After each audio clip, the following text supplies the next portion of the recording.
I just won't do it. At this point, I feel that I am only responsible to myself.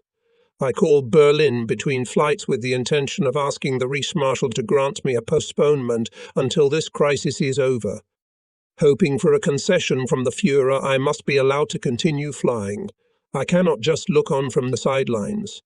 The Reichsmarschall is not in attendance. I'm trying to contact the Chief of the General Staff. They're all in a meeting with the Führer and can't be reached. The matter is very urgent. I intend to pull all the levers before deliberately disobeying orders. As a last resort, the telephonist at the Führer's headquarters does not understand me and probably concludes that I want to connect with this or that general. When I repeat that I want to speak to the Führer personally, he asks me, "Your rank?" "Corporal," I reply. Someone on the other end of the line laughs, realizing the joke, and connects me. Oberstverbanov picks up the phone. "I know what you want, but I beg you not to anger the Führer. Didn't the Reichsmarschall say anything to you?" I reply that that's why I'm calling and describe the gravity of the current situation. But it doesn't work. He advises me to personally come to Berlin and talk to the Reichsmarschall. He believes that there is a new assignment for me. I am so furious that I cannot speak and hang up the phone. There is a sepulchral silence in the room. Everyone knows that when I am furious, it is best to give me time to cool down in silence. Tomorrow we have to fly to Klein IT. I know this neighborhood well. Our tank acquaintance Count Strakewitz lives nearby. The best way to forget about my frustrations is to fly to Berlin and see the Reichsmarschall. He receives me at the Karinhalle. I am struck by his irritability and lack of good-heartedness. We talk during a short walk through the woods. He immediately opens fire with guns of the largest caliber. "I spoke to the Führer about you last week, and this is what he sees. When Rudel was here, I didn't have the heart to tell him that he should stop flying. I just couldn't tell him that. But then, what are you? The Commander-in-Chief of the Luftwaffe to do? I can't. I am glad to see Rudel, but I do not want to meet with him again until he gives in to my wishes. I'm quoting the Führer's words, and I'm telling you so directly. I also do not wish to discuss the matter any further. I know ahead of time all your arguments and objections." This is a stunning blow. I return to Klein Eike. During the flight, my mind is preoccupied with the events of the last few hours. I know now that I must ignore the order. I feel that it is my duty to Germany, to my country, to throw all my experience and my personal efforts on the scale. Otherwise I will appear to myself as a traitor. I must continue to fly no matter what the consequences. In my absence, the regiment makes a combat sortie. Lieutenant Weisbach, who did not participate in the flights because I needed an operational officer, goes on a tank hunt with Lieutenant Wig, a first-class marksman and Knight's Cross recipient. They do not return from the battle. For us it is an irreparable loss of two invaluable battle comrades. These days we have to give everything we have. We can't spare ourselves. These operations keep me more stressed than ever, because I remember all the time that I did not fulfill the orders of the Supreme Commander-in-Chief. If anything happens to me, I will be denied military honors and disgraced. The thought worries me, but I can't do anything about it. I am in the air from morning until late afternoon. All my officers know that if anyone asks me, I'm not on a combat sortie, but just stepped off somewhere. Individual accounts of tanks destroyed must always be listed in the daily reports sent to Luftwaffe headquarters each evening with the name of the pilot. Since the no-flying order remains in style, the figure of tanks destroyed by me is no longer recorded on my personal account, but goes to the account of the whole regiment. Until now, the figures of tanks destroyed were only recorded in this category if two pilots attacked the same target. Then, in order to avoid double counting, the figure was recorded under the heading "It is impossible to specify the name of the pilot accurately." The victory is attributed to the entire unit. Later, we often had disputes with the command, which pointed out that before we could always specify the name of the pilot. Why suddenly so many tanks appeared in the column joint account? At first, we avoided the questions by saying that nowadays, when any one person notices a tank, we all dive on it at the same time, as everyone wants to strike.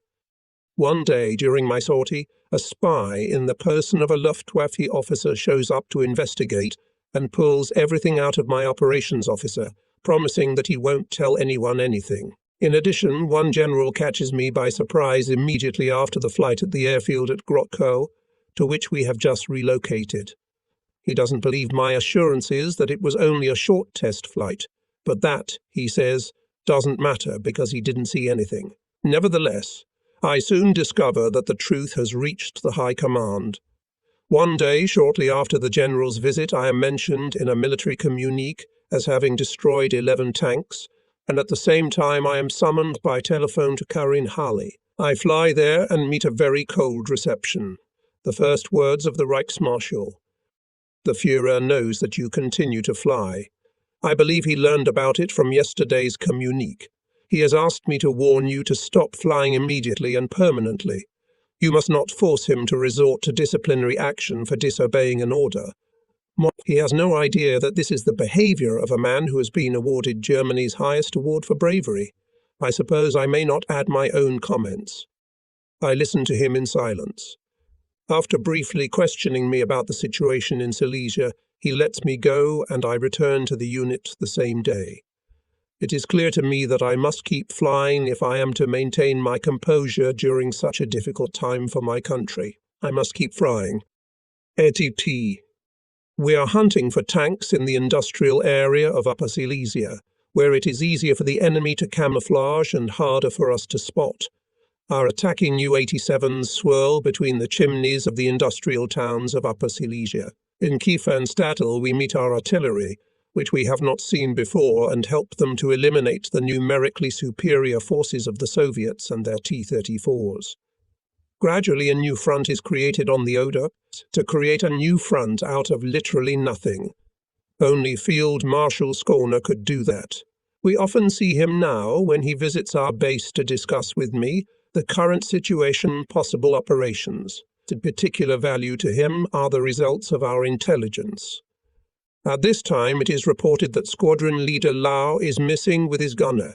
He was hit by anti-aircraft guns, made an emergency landing near Gross-Wartenberg and captured by the Russians. After his attempt to land away from the Soviet troops failed, he had to land right in their midst. A front is gradually being established along the Oder River. I receive a telephone order to immediately relocate the regiment to the airfield Markisch-Friedland in Pomerania and the 2nd Squadron in Frankfurt. The situation here has become more dangerous than in Silesia. Dense snow is falling, which prevents us from flying in close formation. So we take off in threes and head for Markisch-Friedland via Frankfurt. Some of our planes land at intermediate airfields at Sagan and Sorau. The weather is disgusting. At Frankfurt they are already waiting for me to land. I must without delay call the old base at Grotkow. When I'm connected, I learn that shortly after my departure, Field Marshal Schorner came to see me and made a big fuss. Knocking his fist on the table, he asked who gave me the order to relocate. Lieutenant Niermann, my operations officer, told him that the order came from Luftwaffe headquarters. Luftwaffe headquarters. It's all a screen. I want to know who ordered Rudel to fly away. Call him to Frankfurt and order him to wait there. I'll raise the matter with the Führer himself. I insist that he stay here. Am I to hold the front with 1 infantry with rifles? I'll find out about all this on the phone. If I want to get to Markisch-Friedland before dark, I can't waste any more time.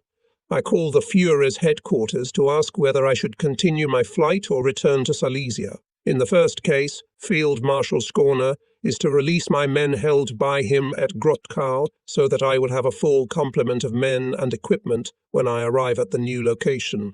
My regiment is definitely transferred to the north, since the situation in this sector, of which Reichsführer SS Himmler has been appointed commander, is much more serious. I land at Markisch-Friedland with the first few planes in a heavy snowstorm, and in total darkness.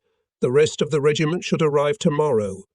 The 2nd Squadron will stay in Frankfurt and will make combat sorties from there. After we find a place to sleep, I call Himmler in Ordensburg-Krasinski to report my arrival in the sector. He is glad that I am here and very pleased that I won the duel with Field Marshal Scorner. He asks me what I am going to do now. The time is 11 p.m, so I reply I'm going to bed, since I need to get up as early as possible tomorrow to get a general idea of the situation. But Himmler thinks otherwise. And I can't sleep, he says. I tell him that he doesn't need to fly tomorrow morning, and that when people fly non-stop, sleep is indispensable. After much idle chatter, he informs me that he is sending a car to pick me up to see me as soon as possible. Since I'm low on fuel and ammunition anyway, the information about the new sector that his commander can give me may at least alleviate me of some organizational problems. On the way to Oldenburg, we get stuck in snowdrifts. By the time I get there, it's 2 in the morning.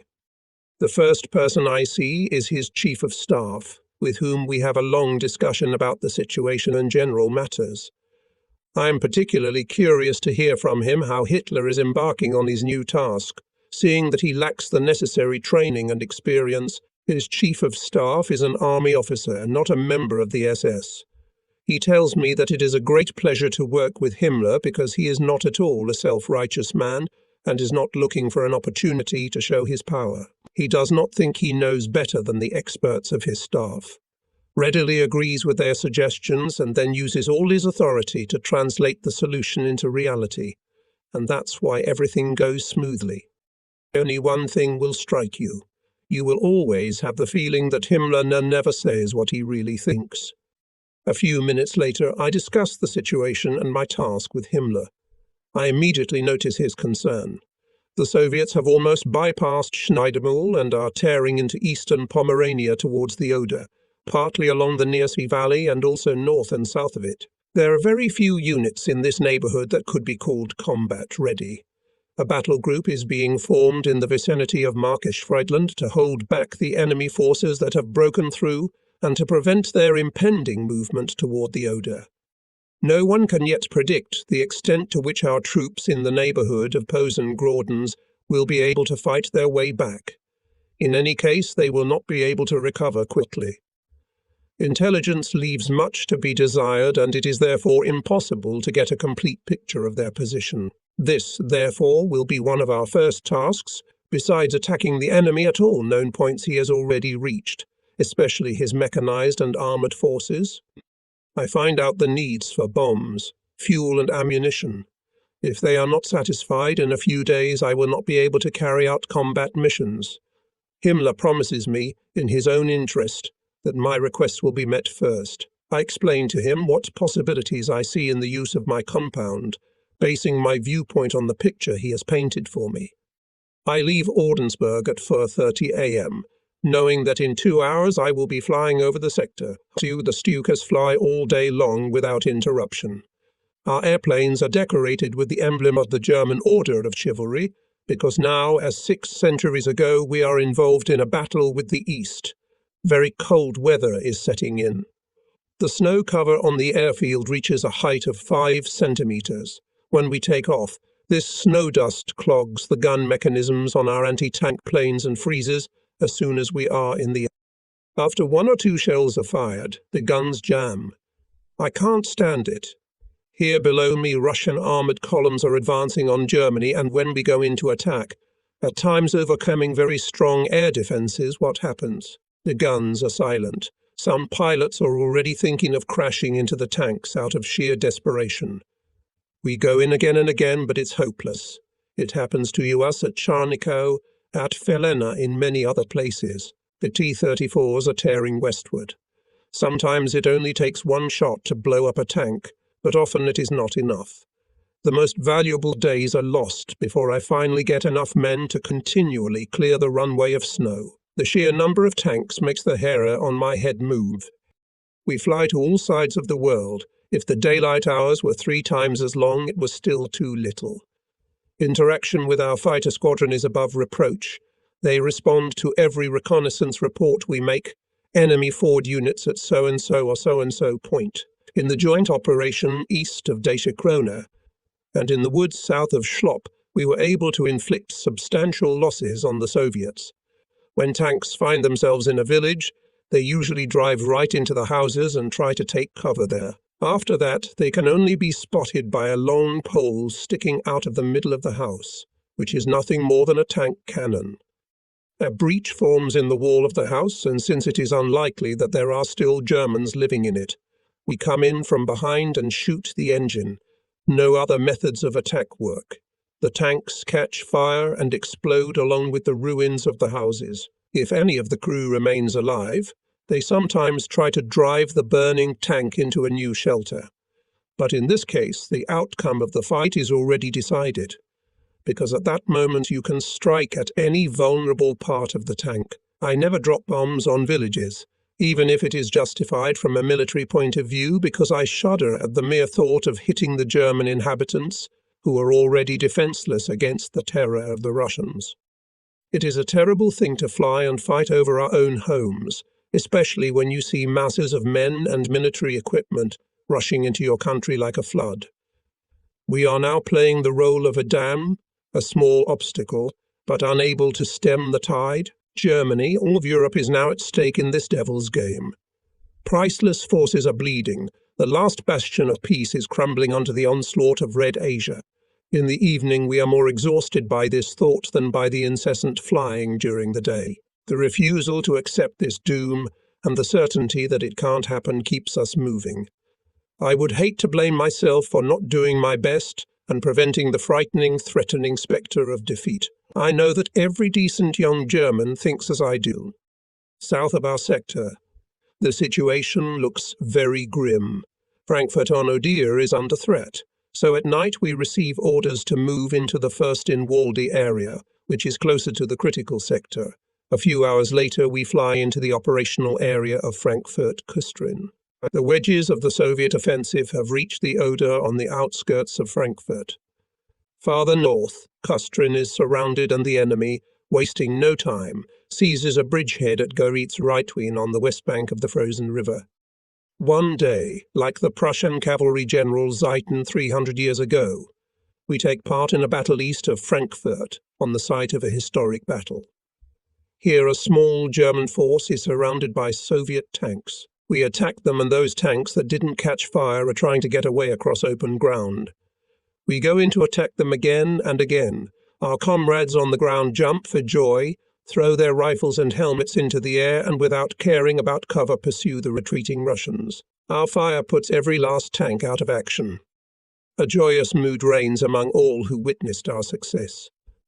After all the tanks have been destroyed or captured, I prepare a container and write a congratulatory message to our comrades on behalf of the regiment and on my own behalf. I circle at a very low altitude and drop the container with the note and a bar of chocolate right at their feet. The sight of their happy, grateful faces strengthens us in anticipation of difficult operations and inspires us to renew our persistent efforts to ease the struggles of our comrades in arms.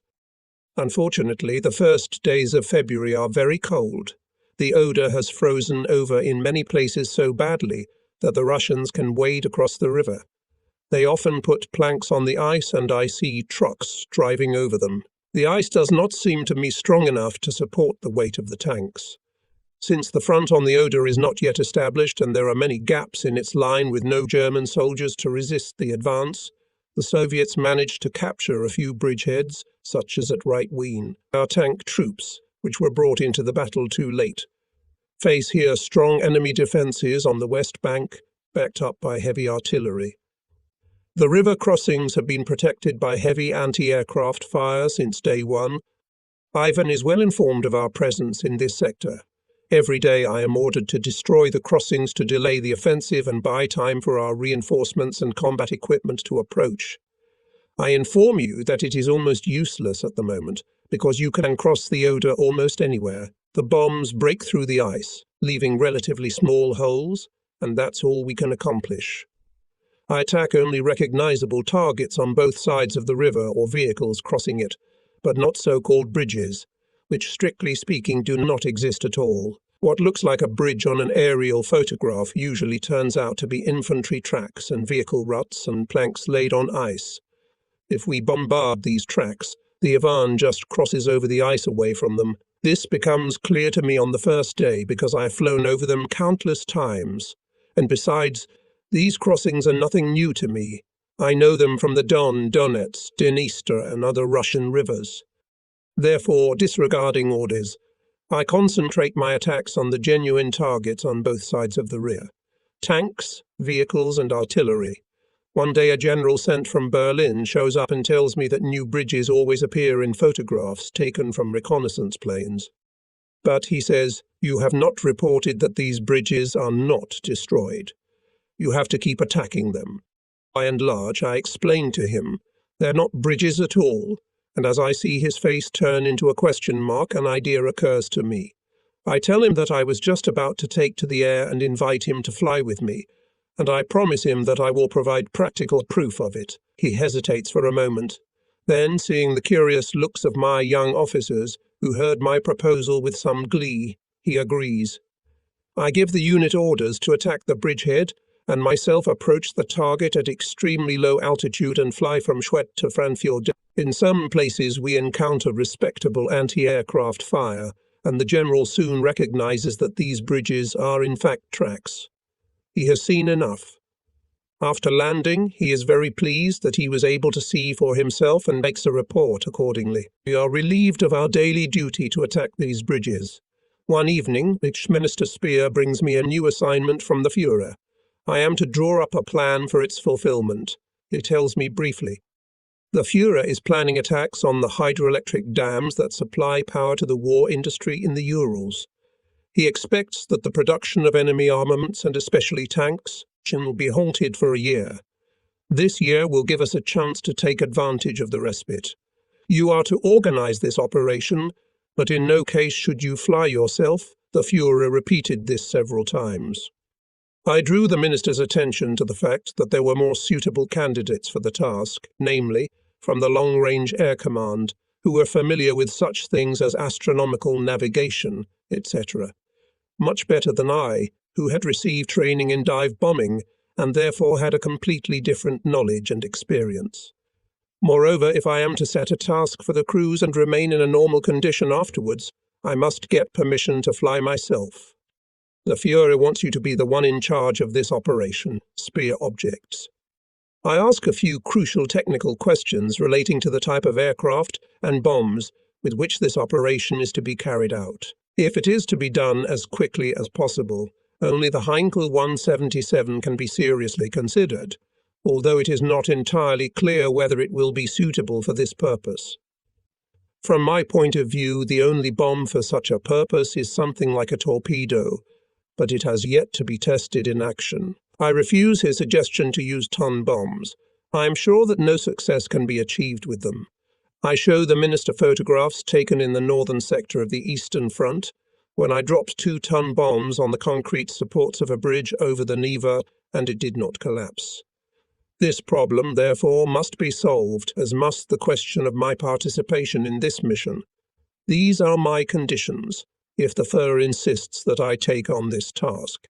He already knows my objections concerning the fact that my experience belongs to a completely different field. I receive a dossier with photographs of the factories and study them with interest. I see that a large part of them is underground, and they are practically invulnerable from the air. The photographs, which were taken during the war, show the dam itself, the hydroelectric plant and some factory buildings. How are these photographs taken? I think back to my time in the Crimea and put 2 and 2 together. When we were stationed at Cerebes and kept ourselves in shape by weight, lifting and throwing discs after sorties, a plane painted black would often land at the airfield and very mysterious passengers would get off of it. One day a crew member told me in confidence what was going on. This plane brought Russian priests from the freedom-loving states of the Caucasus who had volunteered to perform important missions for the German command, dressed in cassocks and with their beards fluttering through the air. They each carried a small bag on their chests with either a camera or explosives, depending on their assignment. These priests saw the German victory as the only chance to regain their independence, and with it, freedom for their religion.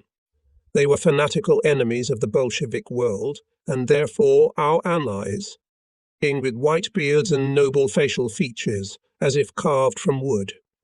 From the depths of Russia, they delivered pictures, spent months on the road, and returned after completing their assignment. If one of them disappeared, he most likely gave his life for freedom or as a result of a failed parachute jump, caught while on assignment or on his way back behind the front lines. I was impressed by my interlocutor's account of how these holy men jumped into the night without hesitation, strengthened by faith in their great mission. At that time, we were fighting in the Caucasus, and they were dropped by parachute over mountain valleys where their relatives lived, with the help of whom they intended to organize resistance and commit acts of sabotage. All this came to my mind as I pondered where the photographs of these factories had come from. After a few general remarks on the general course of the war, in which Speer expressed his complete confidence in the Führer, he left early in the morning, promising to send me new details concerning the Ural plans. But it never came to that, because the events of February 9 made my participation in this operation impossible. Thus, the task of developing the plan was entrusted to someone else. But then, in the fever of events of the end of the war, this plan lost its practical significance. Early in the morning of February 9, the telephone call is heard in the headquarters. From Frankfurt reported that last night the Russians have made a crossing of the Oder near the village of Liebes, north of the city, and with the support of tanks hold a bridgehead on the west bank of the river. The situation is more than critical. There are no infantry nearby to attack them, and there is no way to get heavy artillery there that could stop the enemy. Thus, there is nothing to keep the Soviet tanks from starting a march on the capital, or at least cutting the Frankfurt-Berlin railroad and highway, which are vital to supplying the front on the Oder. We are flying there to find out how fair this report is. From afar, I can already see the pontoon bridge, and long before we approach it, anti-aircraft guns open fire on us. The Russians have prepared something of an appetizer for us. One of my squadrons is attacking a bridge laid right across the ice. We don't have much hope of accomplishing anything substantial. As we know from experience, the Ivans have so much construction material that they can rebuild the bridge almost instantly. I fly low overhead with the anti-tank planes and look for tanks on the west bank of the river. I can make out their tracks, but I can't see the steel monsters themselves. Or were those the tracks of artillery tractors? I go even lower to be absolutely sure, and see the tanks well camouflaged in the folds of the river valley on the northern edge of the village of Liebes. There are probably 12 or 15 of them here.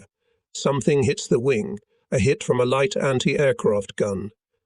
I keep low. Anti-aircraft guns are firing from everywhere. The river crossing is defended by about 6 or 8 anti-aircraft batteries. The anti-aircraft gunners seem to have been playing these games for a long time and have gained a lot of experience in fighting Stukas. They do not use tracers. We do not see the threads with strung red beads stretching toward us. We realize that they opened fire only when the plane suddenly shuddered from the impact. As soon as we gain altitude, they immediately stop firing, and our bombers do not see who they are attacking. Only if you fly very low over the target, you can see flames bursting out of the gun barrel like torch fire. I'm wondering what to do. There is no way to approach the targets stealthily, as the flat river valley does not allow for such tactics. There are no tall buildings or trees. Sober reflection leads me to conclude that experience and tactical skills can help, even if all the basic rules that come from them are broken. The answer, a determined attack and hope for luck. If I'd always been this adventurous, I could have gone to my grave dozens of times already. But there are no our troops, and we are 80 kilometers from the capital of the Reich, at a dangerously short distance, if the enemy tanks are rushing to it. There is no more time for prolonged reflection. You'll have to rely on luck this time. I say to myself, go. I order the other pilots to maintain altitude. There are several newcomers among them, and so far they can't be expected to do much damage to the enemy in this defense. On the contrary, we are likely to suffer unnecessarily high casualties ourselves. When I get below, and as soon as flashes of anti-aircraft guns become visible, they should concentrate the fire of their guns on the anti-aircraft guns. There is always a chance that this will confuse the Ivans and affect their accuracy. There are a few tanks standing here, The rest are T-30 T-4s. After 4 tanks catch fire and I run out of ammunition, we fly back. I talk about my observations and emphasize the fact that I attacked, only taking into account the proximity of Berlin, otherwise such an attack would be unjustified. Had we held the front further east, I would have waited for a more favourable situation, or at least for the moment when the tanks would come out of the zone of protection of their anti-aircraft installations concentrated around the bridge. After 2 sorties, I changed planes because mine had sustained damage from anti-aircraft fire. The 4th time I fly back, and they're already burning all 12 tanks. I'm flying on a glide over an IS tank, which is spewing smoke, but still does not catch fire. Every time before going into the attack, I rise to 800 meters, because anti-aircraft guns at this height is difficult to hit me. From there I dive steeply, desperately throwing the car from side to side. When I'm nowhere near the tank, I level the car at the moment of the shot, and then drift sideways over the tank itself, following the same evasive tactics, to the point where I can gain altitude again, out of range of the anti-aircraft guns. I would of course need to approach the target more slowly when my airplane has better control, but that would be suicidal. Only through extensive experience and somnambulistic self-confidence am I able to level the machine for a split second and hit the tank at its most vulnerable points. Of course, such attacks could never be carried out by my colleagues for the simple reason that they do not have enough experience. The blood pulses furiously in my head. I know I'm playing cat and mouse with fate, but this must be set on fire. Once again to an altitude of 800 meters and down to the 60-ton Leviathan. It still won't catch fire. I'm choking with rage. It must burn, and it will. The red light on the panel board is blinking, and then there's this. One of the guns has a jammed breech, the other has only 1 shell left in it. I'm climbing up again. Isn't it crazy to risk everything for 1 shot? For once my Ju-87 takes much longer than usual to gain altitude at 800 meters, as I now begin to weigh the pros and cons. One of my eyes says if that 13th tank still hasn't caught fire, don't imagine you can get your way with 1 shell. Fly home and replenish your ammunition, you can always find it later. To this my other self replies with fervour, perhaps there is only 1 shell missing to prevent this tank from rolling freely across Germany. Roll on Germany. That sounds like melodrama. A lot more Russian tanks will roll across Germany if you fail badly at your job, and you're about to fail. Don't be under any illusions. Only a madman would stoop so low for 1 shot. It's pure madness. Now you're going to say you couldn't do anything just because it was the 13th tank. What nonsense. All that superstition. You only have 1 shell left, so drop this indecision and get to work. And here I am already going down from a height of 800 meters. Concentrate on the flight, throw the plane from side to side. Here again the guns are spitting fire at me. Now I'm levelling off. Fire. The tank bursts into flames. With glee in my heart, I fly over the burning tank. I go up in a spiral, the engine crackles, and suddenly my leg is pierced by a red-hot steel blade. My eyes go black, my breath catches, but I must keep flying. I mustn't lose consciousness. Clench your teeth, you must overcome your weakness. Spasms of pain roll throughout my body. Ernest, my leg is blown off. No, if it came off, you couldn't talk. Our left wing is on fire. You need to get down. We've been hit by 2 Fortim anti-aircraft shells. A frightening darkness envelops my eyes. I can't see anything else. Tell me where to land. Then get me out faster so I don't get burned alive. I can't see anything else, piloting, obeying 1 instinct. I vaguely recall starting each attack from south to north and then turning left. Thus I must be flying west, toward home. It goes on like this for several minutes. I don't understand why the wing still hasn't fallen off yet. I'm actually flying northwest, almost parallel to the Russian front. On your own. Shouts Gaderman over the intercom, and I feel myself slowly sinking into some kind of fog. A pleasant oblivion. Handle on yourself, shouts Gaderman again. What was that? Trees or telephone wires? I feel nothing and pull the handle towards me only because that's what Gaderman is shouting. If only this burning pain in my leg would stop, and this flight. If only I could let myself sink into this strange grey world and into the distance that beckons me. Pull. Once again, I automatically pull on the handle. But now for a moment Gaderman really wakes me up. I suddenly realize I have to do something. What's down there? It's bad? A rut. But I have to go down, or else this dangerous apathy will come over me again, and I lose control of my body. I push down on the left pedal and scream in agony, but I've been hit in the right leg, haven't I? I lift the nose of the airplane up. Just so we don't parachute. The airplane is on fire. There's a thud and the plane glides for a few more moments. Now I can rest, slide into the grey distance. Wonderful. Crazy pain jerks me back to consciousness. Is someone dragging me? The ground here is so uneven. It's all over. I'm finally in the arms of silence. Ecstasy. I come to, everything around me is white. Attentive faces, a pungent odour. I'm lying on an operating table, suddenly panic grips. Where is my leg? It's gone. Zerchen nods. Down the mountain on brand new skis, diving, athletics, pole vaulting. What does it all mean to me now? How many friends have been hurt more seriously? Remember, one in the hospital in Dnipropetrovsk. His face and both arms were torn off by a mine explosion. The loss of a leg, of an arm, of a head, none of that matters. If only the victim could have saved the motherland from mortal danger. It's not a catastrophe.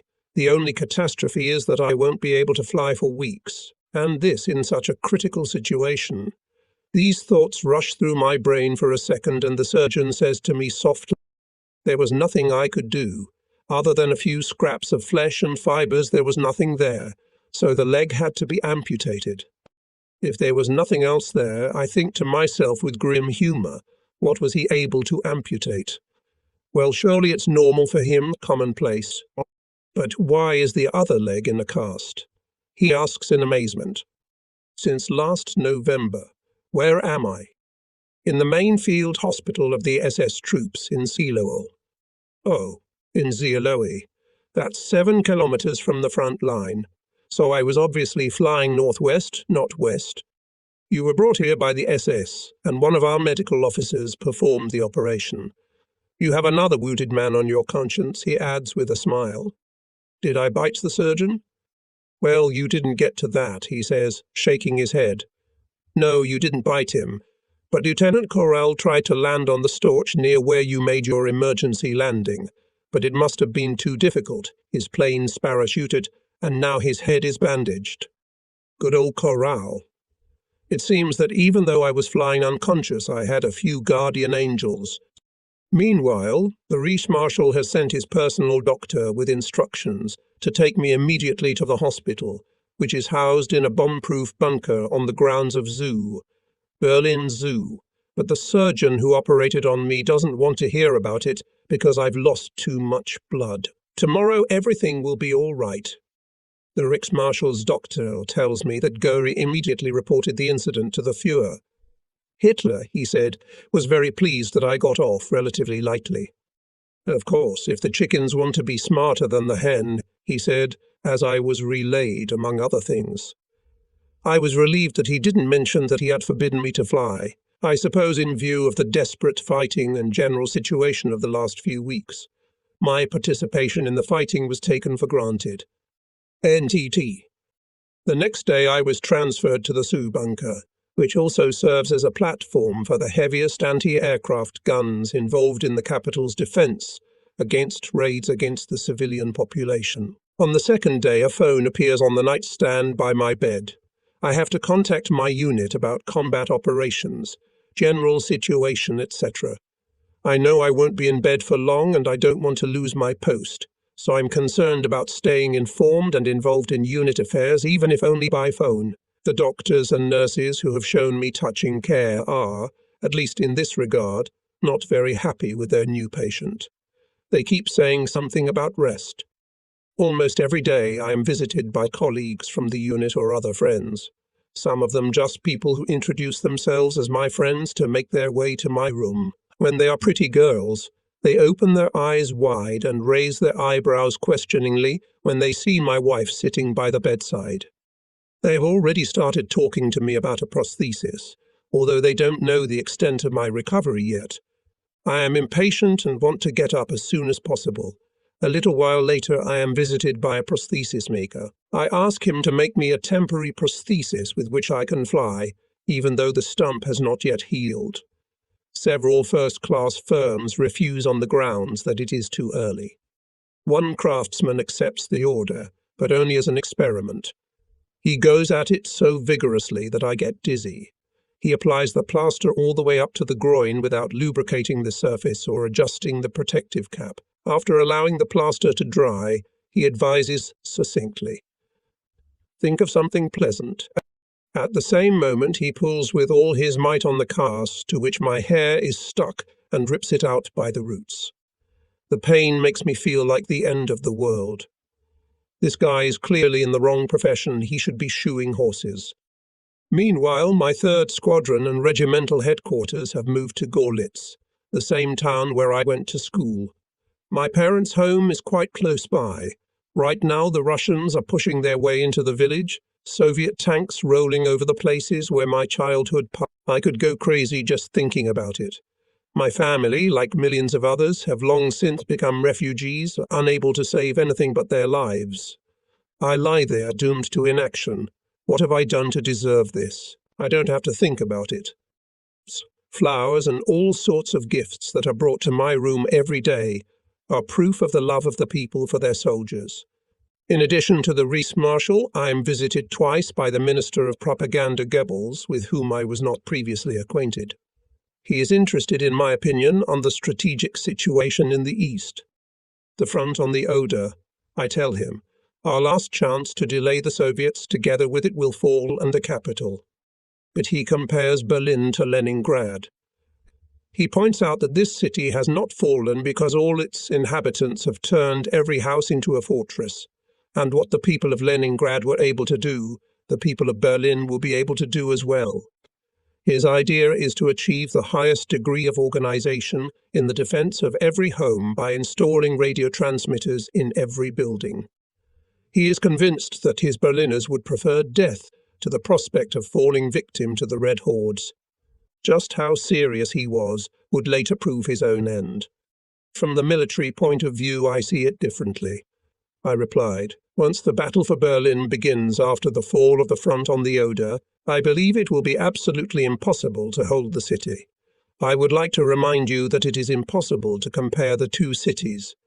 Leningrad had the advantage of being protected on the west by the Gulf of Finland and on the east by Lake Ladoga. To the north of it, there was only one weak Finnish front.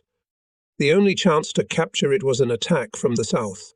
But from this side, Leningrad was strongly fortified, and its defenders were able to take advantage of an excellent system of pre-prepared positions. In addition, the city was never completely cut off from the supply line. Cargo boats could cross Lake Ladoga in summer, and in winter the Russians had laid a railroad line across the ice and were able to supply the city from the north. My arguments can't change his mind. After 2 weeks, I can already get up for a short time and enjoy the fresh air. During air raids, I am on the roof of the concrete Sioux Tower where the anti-aircraft guns are mounted, and I can see from below what is probably so unpleasant to those in the air. I am not bored. Fridolin brings me papers that require my signature. Sometimes he is accompanied by my colleagues. Field Marshal Grimm, Skorzeny, or Hannah Riach drop in to chat with me for an hour. Some event is always going on. I am only tormented by the fact that I am apart from them. When I got to the zoo bunker, I vowed that I would be back on my feet in 6 weeks at the latest and flying. The doctors know that their injunctions are useless and can only make me angry. At the beginning of March, I go out for a walk in the fresh air for the first time, on crutches. During my convalescence, I am invited to my home by one of the nurses, and here I am, the guest of the Minister of Foreign Affairs. A real soldier rarely makes a good diplomat, and this meeting with von Ribbentrop is quite intriguing. It is an opportunity for conversations that shed light on the other side of a war fought without the use of arms. He wants to know my opinion of the forces opposing each other on the Eastern Front and of our military potential at the moment. I tell him that we on the front hope he is doing something through diplomatic channels to loosen the dead grip with which both sides are clutching. Can't we demonstrate to the Western powers that Bolshevism is their greatest enemy, and that after the final victory over Germany it will pose the same threat to them as to us, and that they alone cannot get rid of it? He takes my remarks as a mild personal reproach. No doubt I'm only repeating what he has already heard many times from others. He immediately explains to me that he has already made a number of attempts which have ended in failure, because each time a new retreat on one or the other section of the front, soon after he had begun negotiations, encouraged the enemy to continue the war and leave the negotiating table. He mentions these instances and says reproachfully that the treaties he concluded before the war, among others with England and Russia, were no small achievement, if not a triumph. But no one remembers them anymore. Today people see only the negative aspects for which he is not responsible. Naturally, even now the negotiations are still going on, but with the situation as it is, the chances of the success he still hopes for look problematic. This glimpse behind the diplomatic scenes satisfies my curiosity, and I am not eager to learn anything more. XET. In mid-March, in the spring sunshine, I take my first walk around the zoo, accompanied by my nurse, and during my first excursion a small accident happens to me. We, like many others, are fascinated by the caged monkeys. I am taken by a particularly large monkey sitting lazily with a completely indifferent look on a bitch, from which its long tail hangs. Of course, I can't help but do something I shouldn't, and stick my crutch through the bars with the intention of tickling its tail. No sooner do I touch the tail than the monkey suddenly grabs my crutches and tries with all his might to drag me into the cage.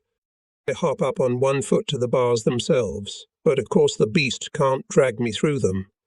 Edelgard's sister grabs hold of me and together we pull the crutches toward me.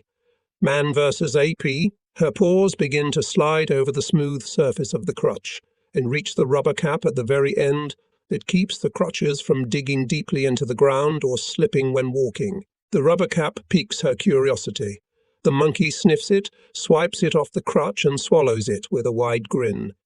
At the same moment I am able to pull the crutch out of the cage and at least partially win this fight.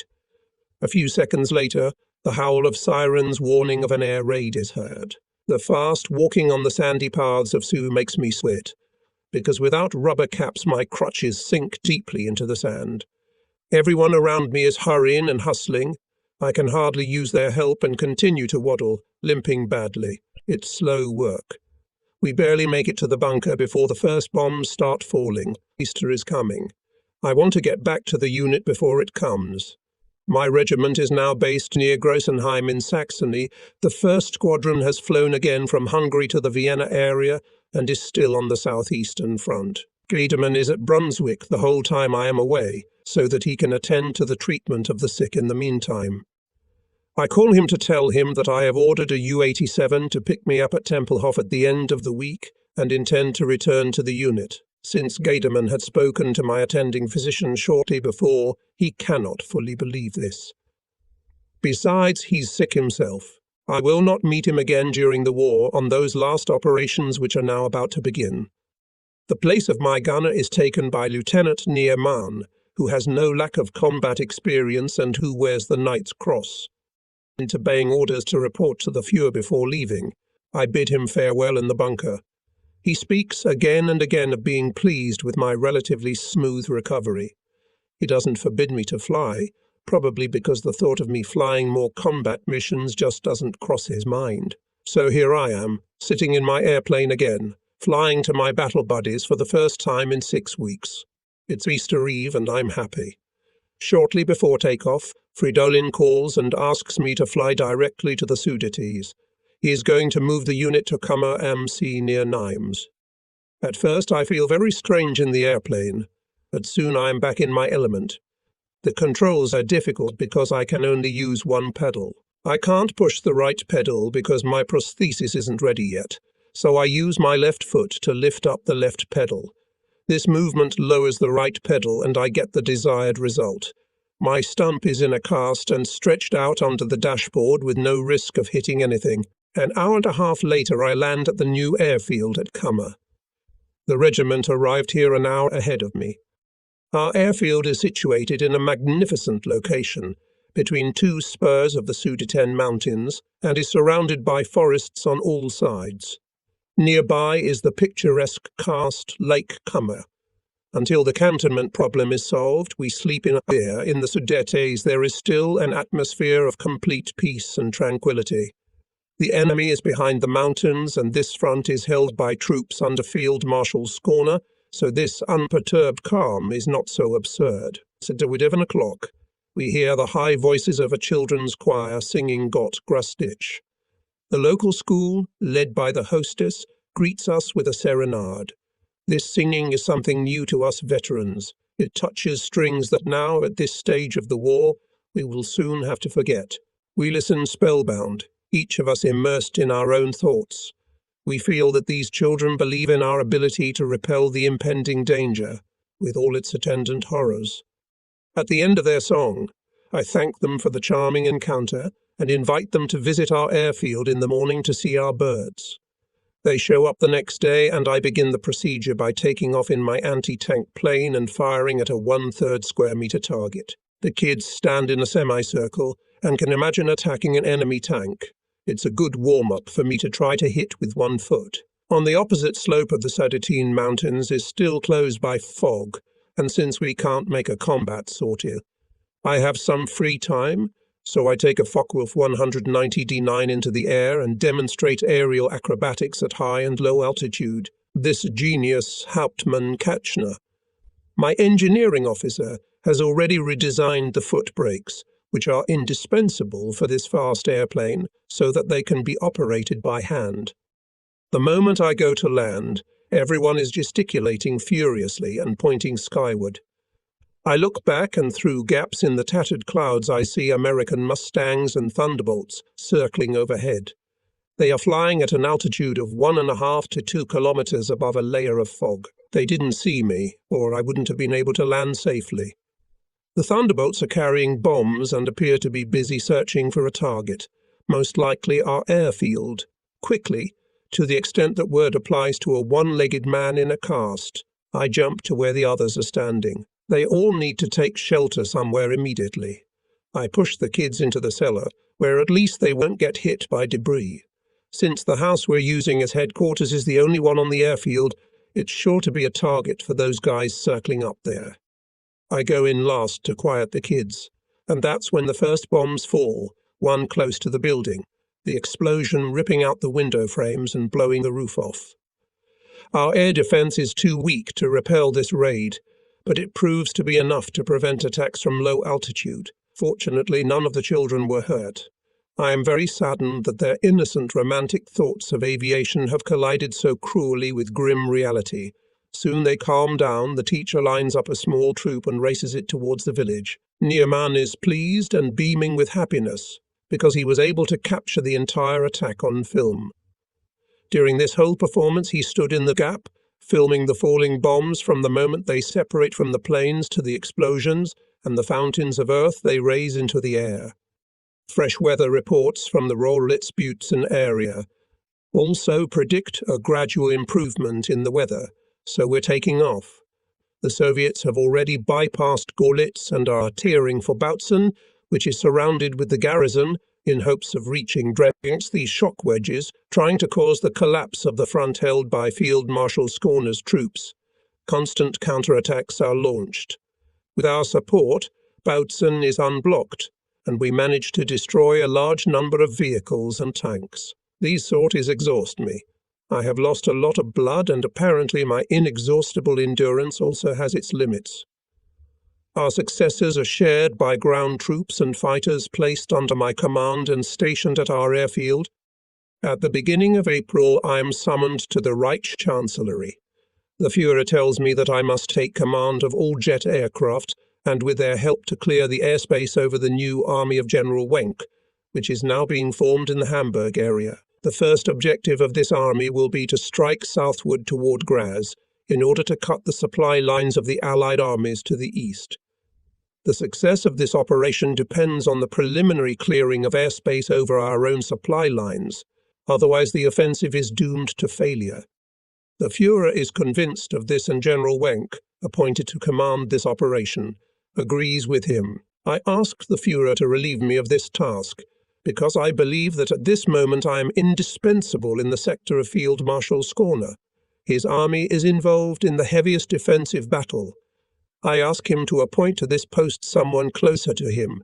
I point out that my experience is limited to dive bombing and fighting tanks, and that I've always followed one principle: never gave orders if I could not carry them out myself. With jets I cannot do this, and consequently would feel awkward with group commanders and crews. I must always be able to show the way to my subordinates. You don't have to fly yourself at all, only do the organizing. If anyone questions your bravery because you are on the ground, tell me and I will order that person hanged. Yes, a drastic measure, I think, but perhaps he only wants to dispel my doubts. We have an abundance of men with experience, but experience alone is not enough. I must entrust this to someone who can organize and carry out this operation in the most vigorous manner. The final decision is never reached that day. I fly back, but a few days later, the Reichsmarschall again summons me to his office. He gives me the order to fulfill this task. Meanwhile, the situation at the front has deteriorated to such an extent that Germany is threatened with a division into two parts, and carrying out the entire operation would hardly be possible. For this reason, and for other reasons already mentioned, I refuse, as the Reichsmarschall gives me to understand. This does not surprise him, since my firm decision not to take command of the Bomber Air Force. He knows exactly my attitude. Nevertheless, the main motive for my refusal is that I cannot accept responsibility for something of which I am not convinced of the feasibility.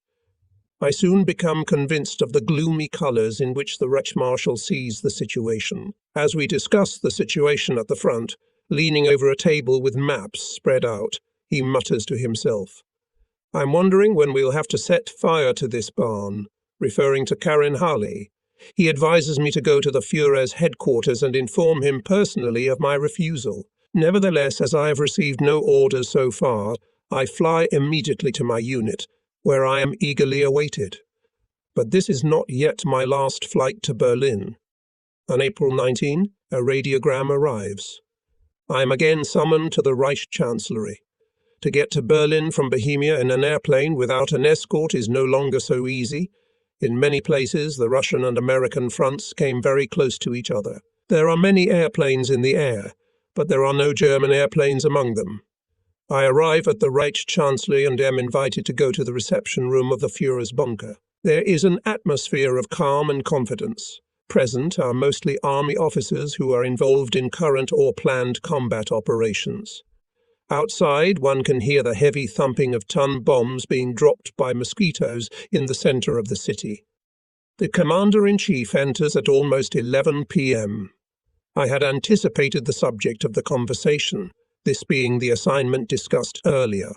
The Führer's hallmark is to go around and never speak directly about the matter, and this evening he begins with a half-hour lecture explaining the decisive importance of the development of technology in which we have always led the world, an advantage which we must now utilize to the utmost and thus turn the tide and achieve victory. He tells me that the whole world is afraid of German science and technology, and shows me some intelligence reports describing the steps taken by the Allies to steal our technical achievements and our scientists.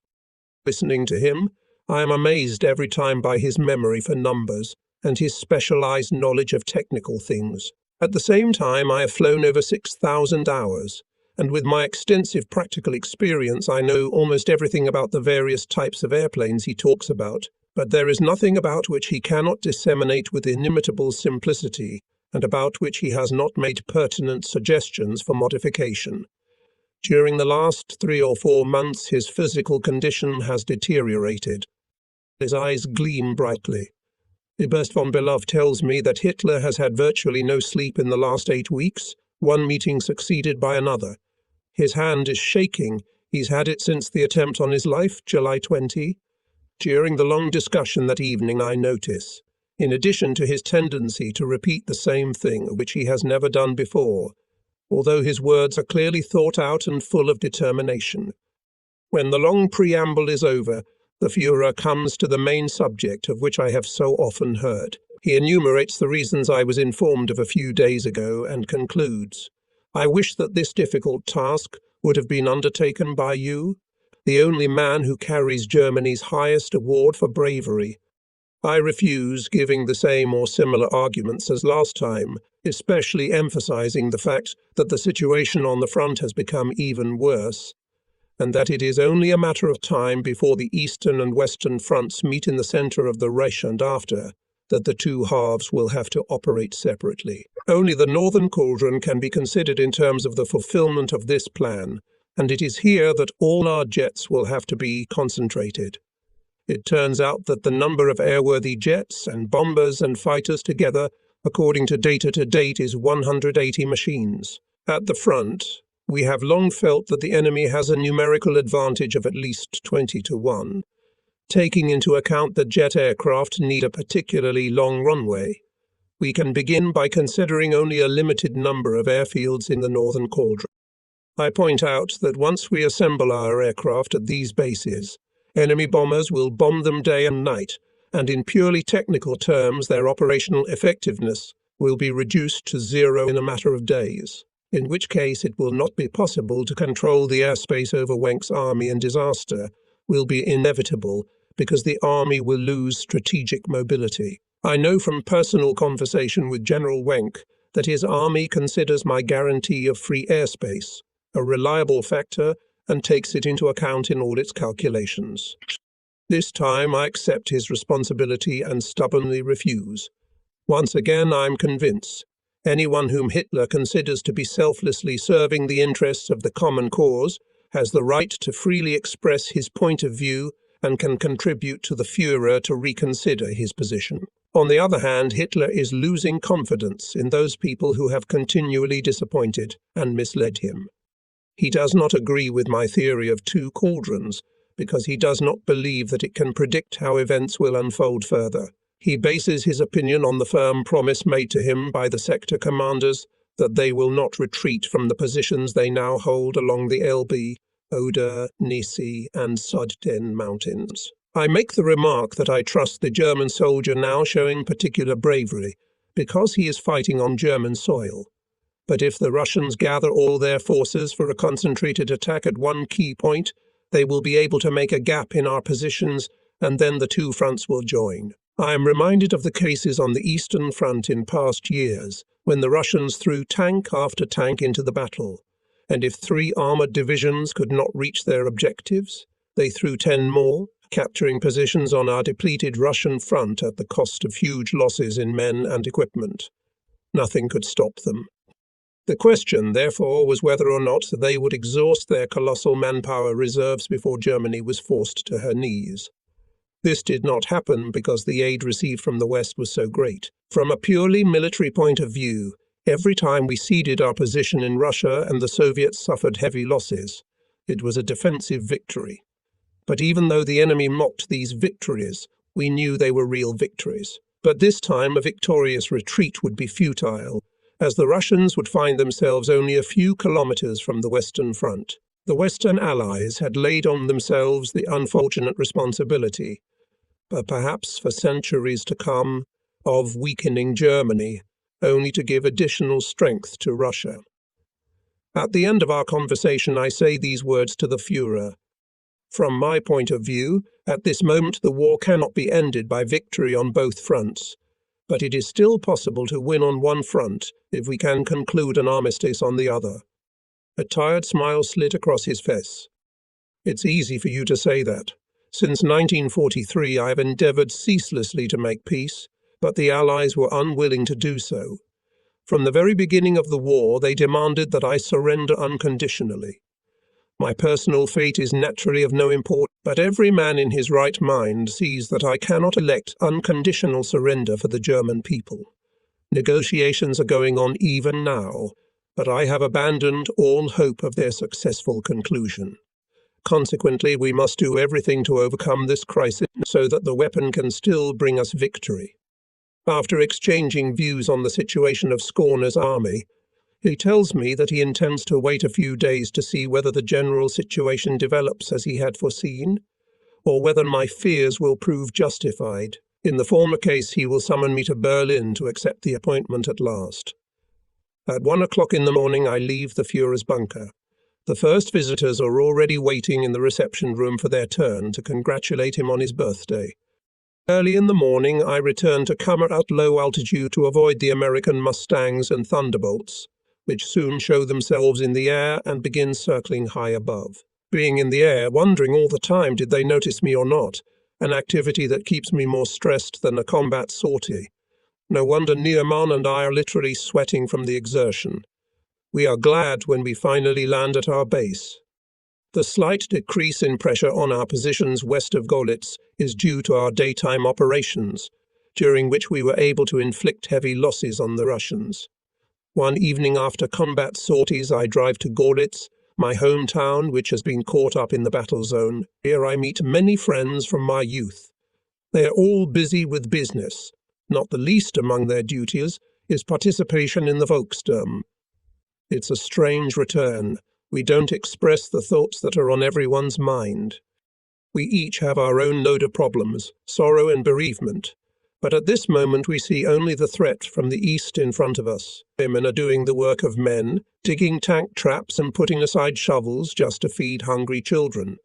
Old men have forgotten their age and work until sweat begins to drip from their brows. A grim determination is written on the faces of the girls. They know what the red hordes tearing westward have in store for them. The men are fighting to survive. If only the nations of the West could see with their own eyes what is happening in these momentous days and realize their significance, they would soon abandon their flippant attitude towards Bolshevism. Only the 2nd Squadron stands at Kammer. The regimental headquarters is housed at Nimes School, and some of us are living in the homes of the locals, the great majority of whom are Germans. They do their best to fulfill our every wish. Getting to the airfield is not always easy. Someone from the passengers of each car is always watching the sky to warn of enemy planes.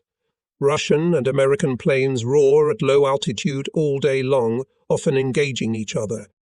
When we get in the air, we often find the AMIS waiting to ambush us on one side and the Russians on the other. Our old U-87s crawl like snails compared to the enemy planes, and when we get close to the target, our nerves are already strained to the breaking point by the constant air battles. If we attack, the air is buzzing with swarms of enemies. If we go home, we again have to work our way through a ring of enemy planes before we can land. Our anti-aircraft guns covering the airfield have to literally clear a path for us to approach. American fighter planes do not attack us if they see us heading toward the front line and engage in aerial combat with the Ivans. We usually take off from Kammer Airfield early in the morning with a force of 4 or 5 anti-tank planes. We are accompanied by 12 or 14 Fe-190 fighters, carrying bombs and at the same time playing the role of escort. The enemy is waiting for our appearance to pounce with a far superior force. Very rarely, if we have fuel reserves, we are able to conduct combined operations with all units under my command, but even then the enemy outnumbers us 5 to 1. It's true, our daily bread is earned with sweat and tears. NT2. On April 25, I receive another radiogram from the Führer's headquarters, sent apparently in complete confusion. Practically nothing can be made out, but I guess that I am again summoned to Berlin. I call Luftwaffe headquarters and report that I have been summoned to Berlin and ask permission to fly there. The Commodore refuses to give his consent. According to the Army Bulletin, the fighting is going on around Tempelhof Airfield, and he does not know if there is any airfield left that has not yet been captured by the enemy. He say, "If you are shot down over Russian-occupied territory, I will have my head cut off for letting you fly." He says he will try to contact Colonel von Belovor by radio and request his exact message and exactly where I can land, if I can still do so. For several days I hear nothing about the matter. Then at 11 p.m. on April 27, the Commodore calls me and tells me that he has finally succeeded in contacting Berlin, and that I am to fly there immediately on a He-111 on the broad thoroughfare crossing Berlin, at the place where the Brandenburg Gate stands and the Victory Monument is located. I will be accompanied by Nearman. Taking off in a Heinkel 111 does not seem easy, because we have no lights along the perimeter, nor any lighting at all. Besides, the airfield is small in size, and on one side it is approached by rather high hills. In order to take off at all, we have to drain the fuel from the tanks to reduce the weight of the airplane. Naturally, this reduces the time we can be in the air. We take off at 1 o'clock in the morning. It's pitch black. We fly over the Sudeten Mountains in a northwesterly direction into the area of ongoing battles. The area below us is lit up with fires, villages and towns are burning, the whole of Germany is in flames. We realize that we cannot prevent this horror, but it is better not to think about it. On the outskirts of Berlin, Soviet searchlights and anti-aircraft guns are already aimed at us. It is almost impossible to orient ourselves as the city is shrouded in thick smoke. In some places the fire burns so fiercely that it is blinding, and it is impossible to see any landmarks on the ground. I just have to stare into the darkness for a while before I can see anything again. But even after that I can't find the city thoroughfare I need. One conflagration after another, guns flashing, a nightmarish sight. My radio operator manages to contact the ground. We are ordered to wait. 15 minutes later, we receive a message from Colonel Belov that landing is impossible because the road is under heavy artillery fire and the Soviets have already captured Potsdamer Platz. My instructions are to fly to Rieschlin and from there call Berlin for further orders. My radio operator has the frequency of this radio station. We are in a hurry to call Rieschlin because our tanks are almost empty. Below us stretches an ocean of flames, which can only mean that the Russians have broken into the city, and on the other side, in the Near-Upin area, and only a narrow corridor to the west is open for escape. To my request to turn on the lights, Rieschlin responds with a refusal. They are afraid that they would immediately incur a night attack of enemy planes. I read to them in plain text the instructions for our landing, adding a few not particularly polite remarks from myself. I like all this less and less, because the fuel could run out at any moment. Suddenly the meager lights to our right come on and mark the outline of some airfield. We are landing. But where are we? It's Wittstock, 30 kilometers from Rieschlin. Wittstock listened to our conversation with Rieschlin and decided to turn on his lights. An hour later at 3 a.m., I arrive at Rieschlin, whose control room is equipped with radio communication. With its help, I manage to contact Berlin. Colonel von Belovor tells me that it is no longer necessary for me to go to Berlin, since Field Marshal Ritter von Grimm has been assigned to the place intended for me, with whom it was possible to contact in time. Moreover, he says that it is no longer possible to land in Berlin. I reply, "In the morning I will land on a Stuka on this main line. I think it can still be done on a lighter airplane. Besides, it seems important to me to get the Führer out of this dangerous place so that he does not lose control of the whole situation." Von Belovor asks me not to hang up while he makes inquiries. He returns to the phone and says, "The Führer has made his final decision. He has decided that Berlin must be held to the last, and therefore cannot leave the capital, the situation in which looks critical. He is sure that if he leaves the city, the troops holding it will be convinced that he is abandoning Berlin to its fate and will conclude that any resistance is futile. Therefore, the Führer intends to remain in the city. You should not try to get into the city, but you should immediately return to Sudetenland to provide support for the army of Field Marshal Schorner, who is ordered to strike in the direction of Berlin."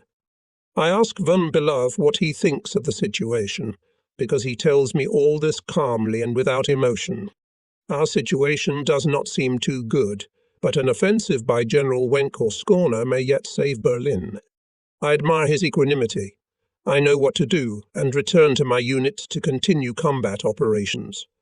The shocking news that the head of state and supreme commander of all the Reich's armed forces is dead has an overwhelming effect on the troops. But the Red Hordes are ravaging our country, and so we must continue to fight. We will only lay down our arms when ordered to do so by our leaders. It is our duty under our oaths. It is our duty in view of the terrible doom that threatens us if we surrender unconditionally, as the enemy insists. It is our duty to the destiny that has placed us geographically in the heart of Europe and that we have followed for centuries. To be the bastion of Europe against the East, whether Europe understands or not the role which fate has assigned to us, whether it treats us with fatal indifference or with hostility, none of this changes our duty to it one iota. We are convinced that we will be able to hold our heads high when the history of our continent, and especially of the troubled times that lie ahead, is written. The eastern and western fronts are coming closer and closer together. We are finding it more and more difficult to carry out operations. One can only admire the discipline of my men. It has remained exactly the same as on the first day of the war. I'm proud of them. The harshest punishment for my officers, as it has always been, is when they are not allowed to fly with the others on a combat mission. I am having trouble with my stump. The mechanics have constructed for me an ingenious device similar to the devil's hoof that I fly with. It's attached under my knee, and every time I push on it, say when I need to push the right pedal, the lower part of the residual limb, which has just started to heal, is rubbed so that an ulcer forms on the skin. The wound reopens and starts bleeding heavily. Especially in aerial combat, when I have to turn sharply to the right, the stump constricts my movements, and sometimes after the flight my mechanic has to wipe up the blood that is splattered all over the cockpit. I am once again lucky in the first days of May. I am going to meet Field Marshal Schorner, but I want to look on the way to the Luftwaffe headquarters at Hermannstadtl Castle, about 75 kilometers away. I fly there on the Storch and see that the castle is surrounded by tall trees. In the centre is a park in which I can, I think, land. With me in the airplane is the faithful Fridolin. The landing goes safely, after a short stop to grab some maps. We take off again towards the tall trees, gaining altitude. Storch is slowly gaining speed. In order to facilitate the takeoff, I release the flaps just before the edge of the forest. But the airplane can't get above the tallest trees. I pull the handle toward me, but we don't have enough speed. Pulling back is useless. The nose of the airplane feels like it's getting heavy. I hear some kind of terrible cracking noise.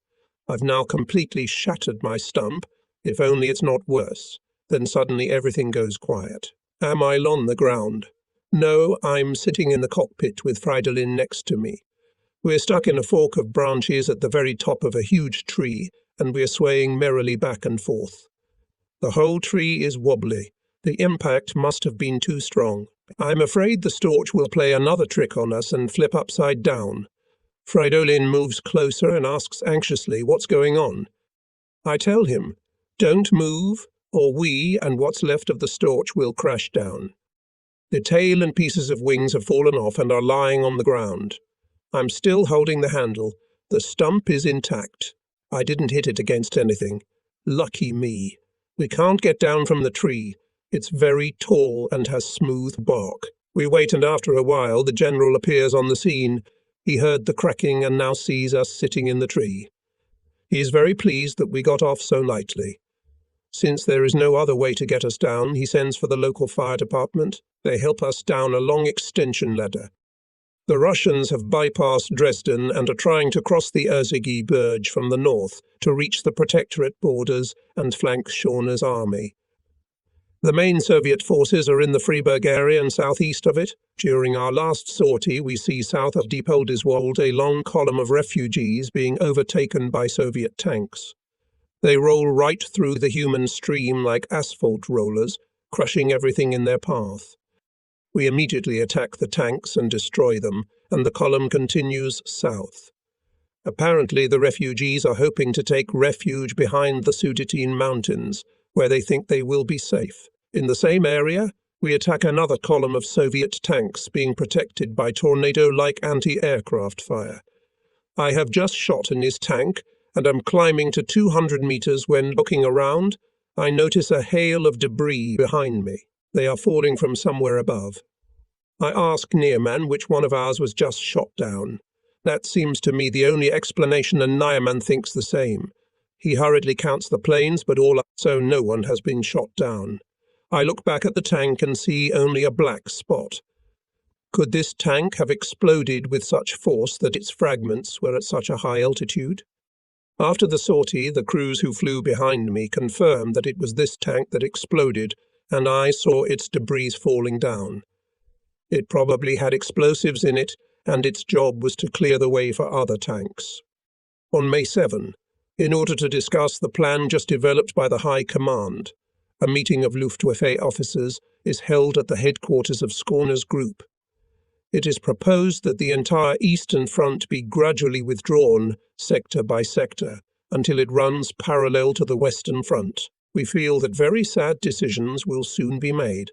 Will the West, even now, see its opportunity to move against the East, or will it never get a handle on the situation? On May 8, we fly out to search for enemy tanks in the vicinity of Oberleitensdorf. For the first time in the entire war, I cannot concentrate on the task. I am choked with an indescribable feeling of bitterness. I have not been able to destroy a single tank. They are still in the mountains, where we cannot get them. Absorbed in my thoughts, I turn to head home. We land and go to the control room. Fridolin isn't there. I'm told he's been called to group headquarters. Does that mean that, in one jerk, I shake off my depression? Nearman call the squadron at Reichensburg and tell them about the new attack. Arrange a place and time to meet the escort. I study the situation map. What can be done here? Where has Fridolin disappeared to? I see a Storch landing off to the side. That's him. Should I rush out to meet him? No, better to wait here. It seems too hot for this time of year. The day before yesterday, 2 of my men were ambushed and shot by Sek6 in civilian clothes. Why is Fridolin gone so long? I hear the door open and someone enters. I force myself not to turn around. Someone is coughing muffled. Nearman is still on the phone. So it's not Fridolin. There's no way Nearman can get through. That's funny. I'm noticing that today my brain is taking in every detail very acutely. All these silly little details that don't matter in the slightest. I turn around in a circle. The door opens. Fridolin. His face is drained. We exchange glances, and suddenly my throat is dry. Well, it's all I can squeeze out of me. It's over. Unconditional surrender. Fridolin's voice sounds no louder than a whisper. The end, I feel as if I'm falling into an abyss, and then in my hazy mind they all pass before my eyes. The battle friends I've lost, the millions of soldiers killed at sea, in the air, on the battlefield. It is the millions of victims who died in their homes all over Germany. The hordes from the east that are now flooding our country. Fridolin suddenly explodes. Give up that damn phone, Nearman. We'll decide for ourselves when we stop fighting, Nearman says. Someone laughs rudely. The laughter is too loud, not real. I should do something, say something, ask a question. Nearman inform the squadron at Reichenberg. They have a Storch landing in an hour with important orders. Fridolin notices my helpless embarrassment and starts talking in an excited voice about the details. The retreat to the west is definitely cut off. The British and Americans have insisted on unconditional surrender on May 8, which is today. We are ordered to hand everything over to the Russians unconditionally by 11 p.m. But since Czechoslovakia is to be occupied by the Soviets, it is decided that all German troops should withdraw as quickly as possible to the west, so as not to fall into the hands of the Russians. The flying personnel should fly home or elsewhere. Fridolin. I interrupt him, build a regiment. I can't sit and listen to all this any longer. But won't it be worse if you do what you're going to do? What can you tell your men? They've never seen you desperate, but now you're in the very depths of... Fridolin interrupts my thoughts. The regiment is built. I'm out. My prosthesis does not allow me to walk properly. The sun shines in all its spring splendor. Here and there a light haze shimmers silvery in the distance. I stop in front of the formation. My comrades in arms. I can't go on. Here stands my second group, the first cantonment in Austria, will I never see them again, and the third in Prague, where are they now, when I want so much to see them around me, all of them, the survivors and the dead. There's a supernatural silence, all eyes on me. I have to say something. After we've lost so many friends, after shedding so much blood at home, and at the front an incomprehensible fate has robbed us of our victory. The courage of our soldiers, of all our people, was unparalleled. The war is lost. I thank you for the loyalty with which you, regiment, have served your country. I shake hands with all of them in turn. None of them say a word. The silent handshakes tell me they understand me. As I walk away for the last time, I hear Fridolin command. Fall in. Fall in. For the many, many of our comrades who sacrificed their young lives. Fall in, for our people, for their heroism, which has no equal in history. Equal, for the most beautiful legacy the dead have ever bequeathed to posterity. Now, for the countries of the West, who they have endeavoured to protect, and who are now enclosed in the fatal embrace of Bolshevism. What are we to do now? Is the war over for Immelmann? Will we not give the German youth a reason to raise their heads proudly one day and make some final gesture? For example, do not dive with the whole regiment on an enemy headquarters or other important military target, and with such a death put a worthy end to the list of our combat sorties. The whole regiment will be with me as one man, I am sure of it. I put the question to the group. The answer is no. Perhaps that's right. Enough of the dead already. And maybe we'll have other missions. I decide to lead a convoy heading west. It will be a very long convoy because all the formations under my command, including the anti-aircraft gunners, must follow along with the ground personnel. Everything will be ready by 6 o'clock and then we will hit the road. The commander of the 2nd Squadron receives orders to take to the air and with all the planes to fly west. When the Commodore learns of my intention to lead the column, he orders me, because of my wound, to fly the airplane while Fridolin leads the march. The squadron at Reichenberg remains under my command. I can no longer contact it by telephone, so I have to fly there with Neerman to inform them of the new situation. The Storch is not gaining altitude well, and I need it, because Reichenberg is on the other side of the mountains. I approach the airfield with every precaution, from the valley side. It looks kind of abandoned. I don't see anyone at first, so I pull up to the hangar with the intention of using the phone in the control room. I'm just climbing out of the Storch when there is a terrible explosion and the hangar blows up before my eyes. Instinctively, we fall to the ground and wait for a hail of rocks that blow several holes in the wing, but we are not hit. Next to the control room, a truckload of rockets catches fire and they fly into the air, sparkling all the colours of the rainbow. A symbol of disaster. My heart starts to bleed just thinking about it. No one here is expecting my news that it's over. In all likelihood, they got the news from somewhere else. We scramble into our mangled Storch, and after an interminably long run-up, the plane climbs exhaustedly into the air. We fly back to Kammer, following along the same valley. Everyone is busy gathering.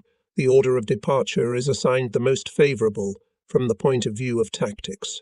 Anti-aircraft guns are spread out along the length of the column so that they can cover it in case of attack when the need arises if someone tries to stop our march. Our objective is American-occupied southern Germany. After the convoy has moved, everyone else, except those who want to wait for me to take off, will fly whoever they want. Many of them will have a chance to avoid capture if they can land somewhere near their homes. I won't be able to do that. I intend to land at an American-occupied airfield because my leg requires medical intervention, so the idea of hiding somewhere is out. Besides, there are plenty of people who might recognize me. I see no reason why I shouldn't land at a regular airfield, in the hope that Allied soldiers will treat even a defeated enemy in a chivalrous manner. The war is over, and so I'm unlikely to be arrested and detained for long. I think everyone will be allowed to go home after a short time. I am standing watching the loading of the convoy when I hear a rumbling sound high above us. It's 50 or 60 Russian bombers, Bostons. I barely have time to sound the alarm before the bombs start whistling down on us. I am lying on the road, clutching my crutches and thinking that if these guys aim well, we, with such crowding, will have huge losses. Here is already heard the rumble of explosions. The bomb carpet lies right in the centre of the city, a kilometre from the road on which our column is lined up. Poor people of Nimes. The Russians come in again. Even at the second attempt they can't get into the column. Now the cars are moving. I look one last time at my unit, which for 7 years was my world and all that mattered to me. How much blood spilled for a common cause has cemented our friendship. I salute them one last time. At northwest of Prague, near Kladno, the column runs into Russian tanks and a very strong military unit. Under the terms of the armistice, all weapons must be surrendered.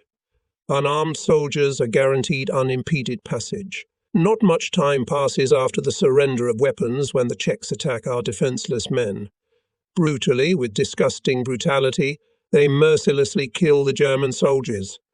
Only a few are able to make their way west, among them my young intelligence officer, Offe. The rest fall into the hands of the Czechs and Russians. Among those who fall victim to Czech terrorism is my very best friend, Fridolin. It is an immeasurable tragedy that he had to meet such an end already after the war was over. Like their comrades who gave their lives in this war, they too become martyrs of German freedom. The convoy has moved on, and I return to the Kummer airfield. Katchner and Fridolin are still standing beside me. Then they get into the car and drive off to meet their fateful fate. 6 other pilots have insisted on flying west with me. We pilot 3 U-87s and 4 FV-190s. Among them is the 2nd Squadron Commander and Lieutenant Schwerblatt, who, like me, lost a leg and yet has done a tremendous job in the last week of destroying enemy tanks. He always says tanks don't care whether we destroy them with 1 leg or 2. After a hard farewell to Fridolin and Katchner, a grim premonition tells me we will never see each other again. We take off for the last time. It's a strange and indescribable feeling. We say goodbye to our world. We decide to fly to Kitzingen because we know it is a large airfield there, and therefore, as we imply, is now occupied by the American air fleet. In the neighbourhood of Sets, we engage in air combat with the Russians, who suddenly appear out of the haze and hope, intoxicated with victory, to make mincemeat of us. But what they have failed to do in 5 years, they are failing to do today, during this final battle. We approach the airfield from the east, tensely wondering if the American anti-aircraft guns will fire on us even now. A large airfield is already visible ahead. I instruct my pilots by radio telephone that they may crash their planes on landing. We are not going to hand over still combat-ready machines into American hands. I order the landing gear to disengage and then rip them off while jogging at high speed. The best thing to do would be to brake sharply with 1 wheel and pedal with all my might on the same side. I see a crowd of soldiers on the airfield. They are lined up like a parade, probably some sort of victory parade, with the American flag flying above them. First we fly low over the airfield to make sure the anti-aircraft guns won't fire at us when we land. Some of the parade participants look up at us and suddenly see a German swastika above their heads. They immediately rush to the ground. We land in accordance with my orders. Only one of our planes makes a soft landing and rolls into a parking lot. The sergeant from the 2nd Squadron piloting this plane was carrying a girl in the tail of his plane and was afraid that if he landed on his belly, damage would be done not only to the plane but also to his priceless cargo. Of course, was the first time he had seen her. It just so happened that she was standing lonely on the edge of the airfield and didn't want to get to the Russians. But his comrades know better. Since I was flying first, my plane is lying on the road at the very end of the runway. Some soldier is already standing by the pilot's cockpit with a revolver pointed at me. I open the cockpit and he immediately reaches out to grab my knight's cross with gold oak leaves. I push him aside and close the booth again. Perhaps this encounter would have ended badly for me if a jeep with several officers hadn't pulled up beside me, giving this fellow a headbutt and sending him off to do his business. They came closer and saw that my bandages on my right leg were soaked in blood, the result of the air battle over Sayats. The first thing they did was to take me to the dressing station where they changed my bandages. Nearman doesn't let me out of sight and follows me like a shadow. I am then taken to a large partitioned-off room in an upstairs hall turned into a kind of officers' mess hall. Here I meet the rest of my comrades, who have been brought directly here. They stand at attention and salute me, with the salute prescribed by the Führer. At the far end of the room stands a small group of American officers. They do not like this spontaneous salute and mutter something to each other. They obviously belong to the mixed fighter unit that is stationed here with their Thunderbolts and Mustangs. An interpreter comes up to me and asks if I speak English. He tells me that their commander objects to giving such a salute. Even if I could speak English, I reply, "This is Germany here and we only speak German." As for the salute, we were ordered to give it that way, and being soldiers, we follow our orders. Tell your commander that we are pilots of the Immelmann Regiment, and since the war is over and no one has defeated us in the air, we do not consider ourselves prisoners. The German soldier, I pointed out to him, has not been defeated in battle on equal terms, but has simply been crushed by overwhelming masses of combat equipment. We landed here because we didn't want to stay in the Soviet zone. We'd rather not discuss this any further, but wash up, clean up, and get something to eat. Some of the officers continue to scowl, but we doused ourselves so diligently with water that a whole puddle formed on the dining room floor. We are making ourselves at home here, why don't we wash up? Besides, we're in Germany. We talk without any embarrassment. Then we eat, an interpreter comes in and asks us on behalf of the commander of this unit if we could talk to him and his officers when we are done eating. This invitation interests us as pilots, and we agree, especially when a ban is placed on all mention of why and where the war was won and lost. From outside comes the sound of gunfire and noise, coloured soldiers celebrating victory by getting drunk. I would not like to go downstairs to the first floor. Bullets fired for the occasion whistle here and there. We go to bed very late. Almost everything except what we had on us is stolen during the night. The most valuable thing I lose is my flight log, which describes the details of every combat sortie, from the first to 2,530. Also missing is my copy of the diamonds, my Diamond Pilot Badge certificate, my Hungarian award, and many other things, not counting watches and other things. Even my custom-made prosthetic was discovered by Nearman under some kid's bed. Maybe he wanted to carve a souvenir out of it and sell it later as a piece of high jerry. Early in the morning I received word that I was to report to the headquarters of the 9th U.S. Air Force at Erlangen. I refused to do so until my mournful belongings were returned to me. After much persuasion, when I was told that the matter was very urgent and I could get my belongings back as soon as the thief was caught, I went with Nearman. At headquarters we were first of all questioned by 3 officers of the General Staff. They began by showing us some photographs which they said showed victims of atrocities in the concentration camps. They argued to us that since we had fought for this abomination, we also shared the blame for it. They refused to believe me when I told them that I had never seen a single concentration camp in my life.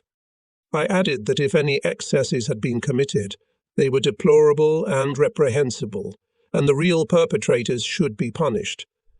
I pointed out to them that such atrocities had been committed not only by the Germans but by all other peoples at all times. I reminded them of the Boer War. Hence, these excesses must be judged by the same criteria.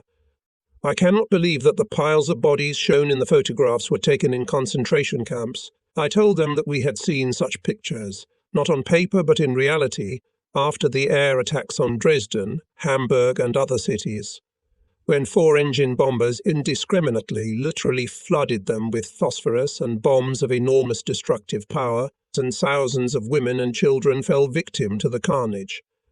And I assured these gentlemen that if they were particularly interested in atrocities, they would find abundant material from their Eastern allies.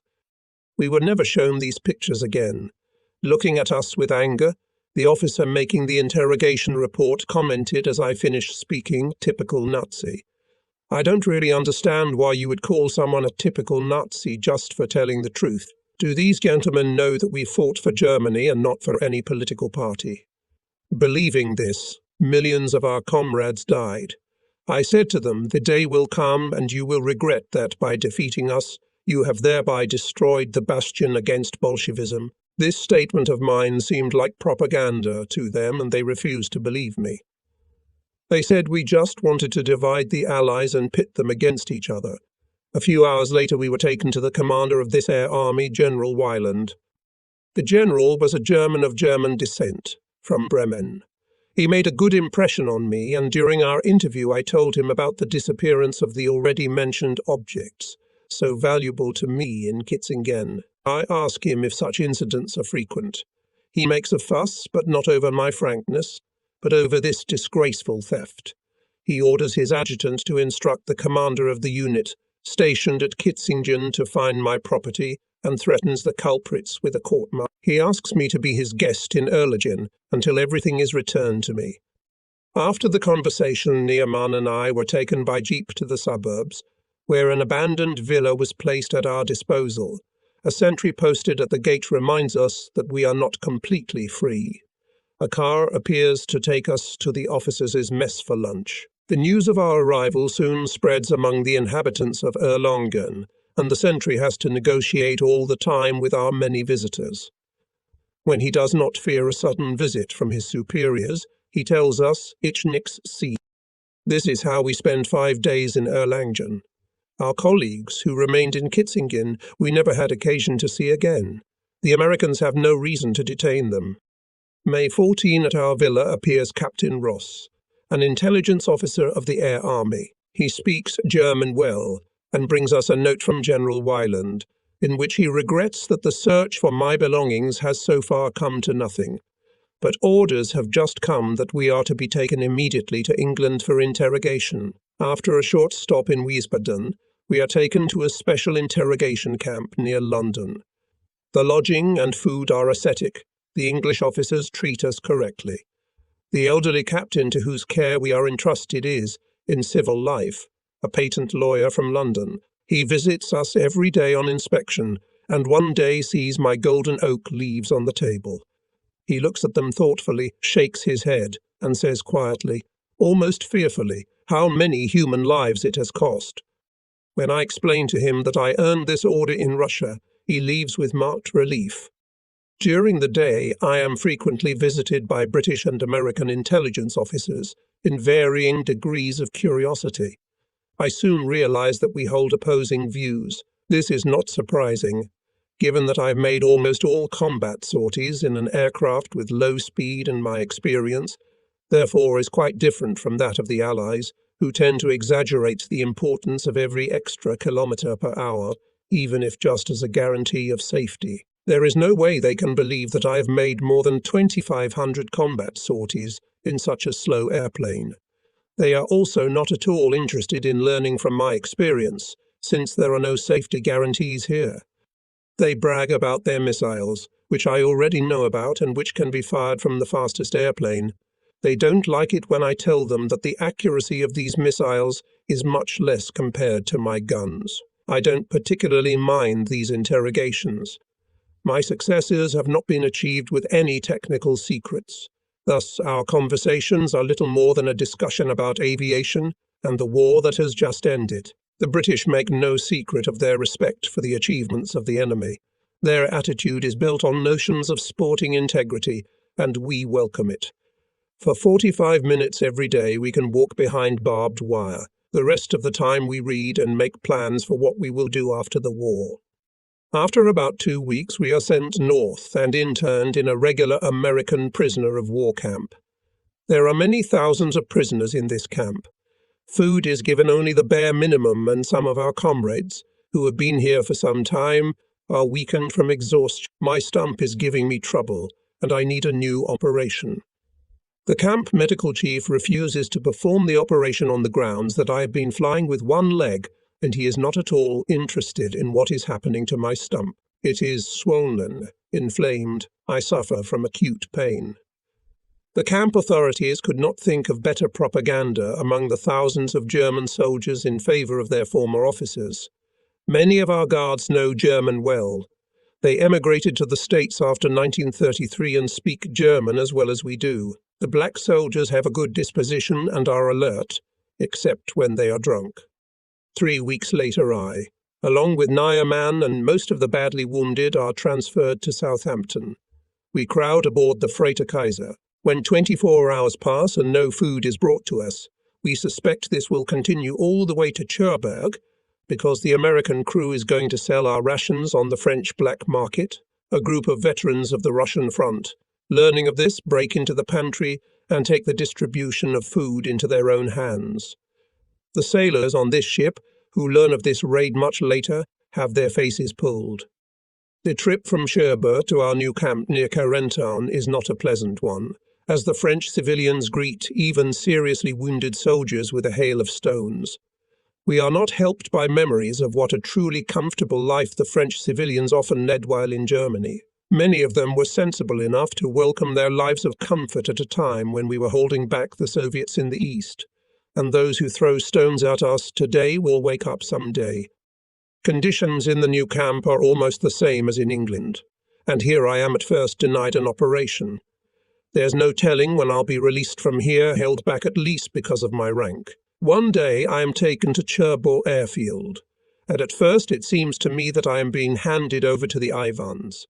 It will be something for the Soviets to get Field Marshals Schorner and me as a prize for a war won on the ground and in the air. The compass shows 300 degrees, so they're taking us to England again. Why? We land about 30 kilometres from the sea at Tangmere Airfield, home of the Royal Air Force Command School. Here I learn that my transfer has been secured by Major Bader, is the most popular pilot in the RAF. He was shot down during the war and flew on prosthetics. He learned that I had been interned at Carentan camp. He himself had been a POW in Germany and had made several attempts to escape. He can tell stories that are different from the fabrications of the vicious agitators who by all means try to brand us Germans as barbarians. This time spent in England has been a real rest cure after the POW camps. Here I rediscover that there is a respect for the achievements of the enemy, a chivalry that is naturally inherent in every officer in the service of any country in the world. Bader sends me to London to the man who made his prosthetics in the hope that he will make me the same. I decline this generous offer because I can't pay for the order. I've lost everything in the East, and I don't yet know what might happen in the future. In any case, I won't be able to repay him in pounds sterling. Major Bader is almost insulted when I refuse to take advantage of his kindness and worry about payment. He brings the man with him and the latter makes a plaster cast. The prosthetist returns a few days later and tells me that the stump must be bloated from the inside, as it is thicker at the end than at the base, and an operation must be performed before he can finish making the prosthesis. A few days later, an inquiry comes from the Americans regarding me, because it turns out I was only loaned for a while and must be returned to my place. My vacation is almost over. During one of my last days in Tangier, I had a much clarifying discussion with RAF cadets who were in flight school. One of them, a non-Englishman, hoping no doubt to enrage or humiliate me, asked what I think the Russians might do to me if I returned to my native places in Silesia. I suppose the Russians are smart enough, I reply, to take advantage of my experience. In the field of tank fighting, which is inevitable in any new war, my explanations may put the enemy Russians at a disadvantage. I have destroyed more than 500 tanks, and supposing that during the next few years I should train 500 or 600 pilots, each of whom would destroy at least 100 tanks. You yourself can guess how many tanks the enemy's industry would have to produce to make up for all these losses.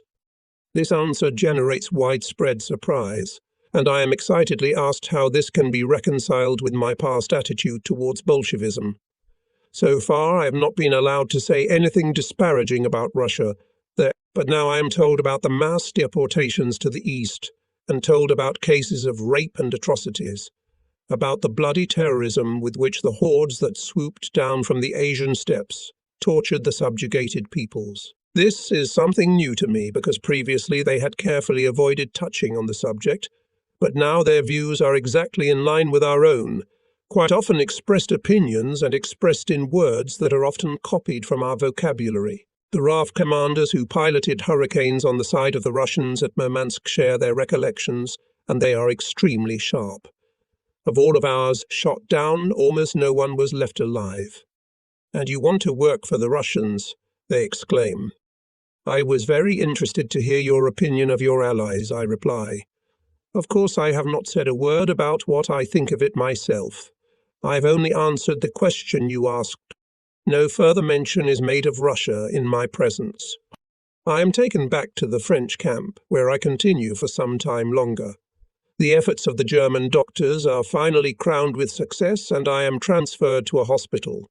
A few days before, Nyman is released in the British zone. He begs several times to be left with me, but it cannot be delayed any longer.